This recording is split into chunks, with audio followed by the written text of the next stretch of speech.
দেশ থেকে বিদেশ, খেলা থেকে বিনোদন, সব ধরনের খবর নিয়ে আমি মিঠু শুরু করছি নজরের দুনিয়া। প্রবল বৃষ্টিতে ব্যাহত উদ্ধার কাজ, উত্তরাখণ্ডে এখনো আটকে বহু, বাড়ছে ক্ষয়ক্ষতির আশঙ্কাও। মেঘভাঙা বৃষ্টি ও হরপ্পা বানে এখনো বিপর্যস্ত উত্তরকাশী, ধারাবাহিক বৃষ্টিতে ক্ষতিগ্রস্ত হচ্ছে উদ্ধার কার্য। আবহাওয়া দপ্তর থেকে উত্তরাখণ্ডের বিভিন্ন জেলায় লাল সতর্কতা জারি করা হয়েছে। জানা যাচ্ছে হরপ্পা বানের জেরে হারশিলে ভেসে গিয়েছে একটি সেনা ক্যাম্পও। নিখোঁজ অন্তত 10 জওয়ান। ধস নেমে জলের তোড়ে ভেসে গিয়েছে, মৃত্যু হয়েছে 5 জনের। নিখোঁজ কমপক্ষে 50 জন। জলের তোড়ে বাড়ি ভেসে গিয়েছে। ধারালির একটা গ্রামের প্রায় অর্ধেক জলের তলায়। উদ্ধারকারীদের আশঙ্কা এখনো বহু মানুষ আটকে পড়ে রয়েছেন। অনেক গুরুত্বপূর্ণ রাস্তা এখন বন্ধ, এমনকি হেলিকপ্টার পর্যন্ত ল্যান্ড করতে পারছে না। যুদ্ধকালীন তৎপরতায় উদ্ধার কার্য শুরু হলেও তা টানা বৃষ্টির জন্য বাধা পেয়েছে। এর মধ্যেই হরিদ্বার, নৈনিতাল ও উধম সিং নগরে বৃষ্টির লাল সতর্কতা জারি করা হয়েছে।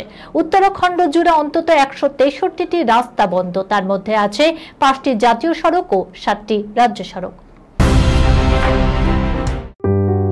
সুনির্ণয় imaging centre private limited advance প্যাথোলজিতে thalassemia screening, large size biopsy setup সহ সমস্ত পরীক্ষা, echocardiography, fetal echocardiography, CT scan, CT guided FNAC, 4D USG, USG guided FNAC, endoscopy, colonoscopy, uroflowmetry, spirometry, colour doppler, digital X-ray, তাছাড়াও সমস্ত বিশেষজ্ঞ চিকিৎসকদের পরিষেবা একই ছাদের তলায় নিয়ে হাজির সুনির্ণয়।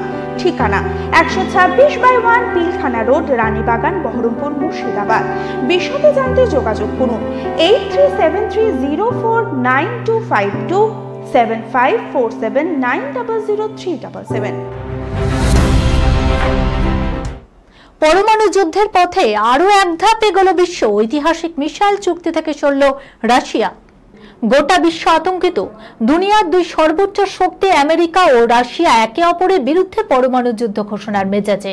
সম্প্রতি দুটি মার্কিন পারমাণবিক সাবমেরিনকে রুশ জলসীমার কাছে মোতায়েনের নির্দেশ দিয়েছেন মার্কিন প্রেসিডেন্ট ডোনাল্ড ট্রাম্প। এবার পাল্টা আমেরিকার সঙ্গে স্বল্প ও মাঝারি পাল্লার পারমাণবিক ক্ষেপণাস্ত্র মোতায়েনের নিষেধাজ্ঞা মানবে না বলে হুঁশিয়ারি দিল রাশিয়া। বলা বাহুল্য, দুই অক্ষশক্তির সংঘর্ষের নেপথ্যে ইউক্রেন। একাধিক পথে ইউক্রেন যুদ্ধ বন্ধের জন্যই মস্কোর উপর চাপ সৃষ্টি করছেন ট্রাম্প। একদিকে যেমন ভারত সহ রাশিয়ার বাণিজ্য বন্ধু রাষ্ট্রগুলিকে বাড়তি শুল্ক চাপানোর হুমকি দিয়েছেন, তেমনি প্রাক্তন প্রেসিডেন্ট দিমিত্র মেদভেদেভের যুদ্ধ বিষয়ে গরম মন্তব্যের পর দুটি মার্কিন পারমাণবিক সাবমেরিনকে রুশ জলসীমার কাছে উপযুক্ত অঞ্চলে মোতায়েনের নির্দেশ দেন। এরই পাল্টা এলো মস্কোর তরফ থেকে। ভূমিকম্পের সমুদ্রে সুনামি হলেও নদীতে হয় না কেন জানেন কি? চলুন জেনে নিই। রাশিয়ায় আসা ভয়াবহ ভূমিকম্পের পর সমুদ্রগুলোতে কিভাবে সুনামির ঢেউ ছড়িয়ে পড়ে, বিশ্বের অর্ধেকেরও বেশি দেশ সতর্কতায় চলে যায়। কিন্তু প্রশ্ন হলো, নদীতেও তো অনেক জল থাকে, তাহলে সেখানে সুনামি কেন হয় না? রাশিয়ায় পূর্ব কামচটকায় 8.8 মাত্রায় শক্তিশালী ভূমিকম্প হয়, যা এ যাবৎকালের সবচেয়ে ভয়ঙ্কর ভূমিকম্পের মধ্যে একটি। এরপর প্রশান্ত মহাসাগরের উপকূলে কয়েক ফুট উঁচু ঢেউ দেখা যায় এবং হাজার হাজার কিলোমিটার দূর পর্যন্ত সুনামি ছড়িয়ে পড়ে। তবে কেন এই ধরনের ঢেউ নদীতে আসে না?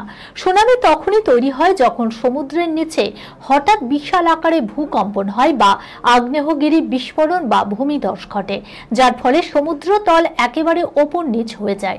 এতে একসঙ্গে অনেক জল নড়ে ওঠে এবং প্রচণ্ড শক্তির ঢেউ তৈরি হয়, যা অনেক দূর পর্যন্ত ধেয়ে যায় এবং উপকূলে আছড়ে পড়ে বিধ্বংসী রূপ নেয়। কিন্তু নদীতে এমনটা হয় না, কারণ নদী সমুদ্রের মতো গভীর বা বিস্তৃত নয়। নদী সাধারণত সরু এবং অগভীর হয়, সুতরাং ভূমিকম্প হলেও নদীর জল এতটা বিপুল পরিমাণে নড়ে না যাতে বিশাল ঢেউ তৈরি হয়। ফলে সুনামির মতো প্রাকৃতিক দুর্যোগ নদীতে দেখা যায় না। যদি কোনো নদীর নিচে ভূমিকম্প হয়, তাহলে বড়জোর তাৎক্ষণিকভাবে কিছু ঢেউ উঠতে পারে, প্রবাহ কিছু সময়ের জন্য ব্যাহত হতে পারে বা কোনো বাঁধে ফাটল ধরতে পারে। তবে এটি স্থানীয় সমস্যা, বিশ্বব্যাপী প্রভাব ফেলে না। ইতিহাসে এমন কিছু ঘটনা ঘটেছে, যেমন 2005 সালে কাশ্মীরে ভূমিকম্পের সময় ঝিলম নদীর নিচে কম্পন হয়েছিল, ফলে কিছু জায়গা নদীর প্রবাহ ব্যাহত হয়। আবার 1970-এর দশকে চীনে কিছু নদীর গতিপথ পরিবর্তিত হয়েছিল ভূমিকম্পের কারণে। একে অপরকে চোখে হারাচ্ছেন, চুটিয়ে প্রেম করছেন ধানুষ এবং মৃণাল ঠাকুর। প্রথম জনের বয়স 42 এবং দ্বিতীয় জনের 33, কিন্তু প্রেম কবে আর বয়সের ফারাককে পাত্তা দেয়? এই মুহূর্তে বিনোদনিয়া জোর গুঞ্জন, চুটিয়ে প্রেম করছেন নাকি তারা। যদিও দুই তারকা একেবারে স্পিকটি নট, কিন্তু খবর ছড়িয়েছে দ্রুতই। এক বিনোদন সংক্রান্ত ওয়েবসাইটে পরিষ্কার দাবি, তাদের সূত্রের খবর নাকি একেবারে পাকা। কানে কানে গানে গানে নিজেদের ছুঁয়ে থাকছেন তারা। আবার একটি ভিডিওয় দুজনকে হাত ধরাধরি করে ঘুরে বেড়াতেও দেখা যাচ্ছে। তারা কানে কানে কথাও বলছেন। এই সমস্ত ঘটনাকে জুড়ে জুড়ে পরিষ্কার হয়ে যাচ্ছে মন দেয়ানিয়ার সমীকরণের সত্যটা। দাবি এমনটাই। সত্যি কি তাহলে তারা প্রেম করছেন, নাকি পুরোটাই তৈরি করা একটা গল্প? এই খবরের সঙ্গে শেষ করলাম আজকের নজরে দুনিয়া। আপনারা দেখছেন টিভি 24 বাংলা, সংবাদ বিনোদন সারাদিন সারাক্ষণ।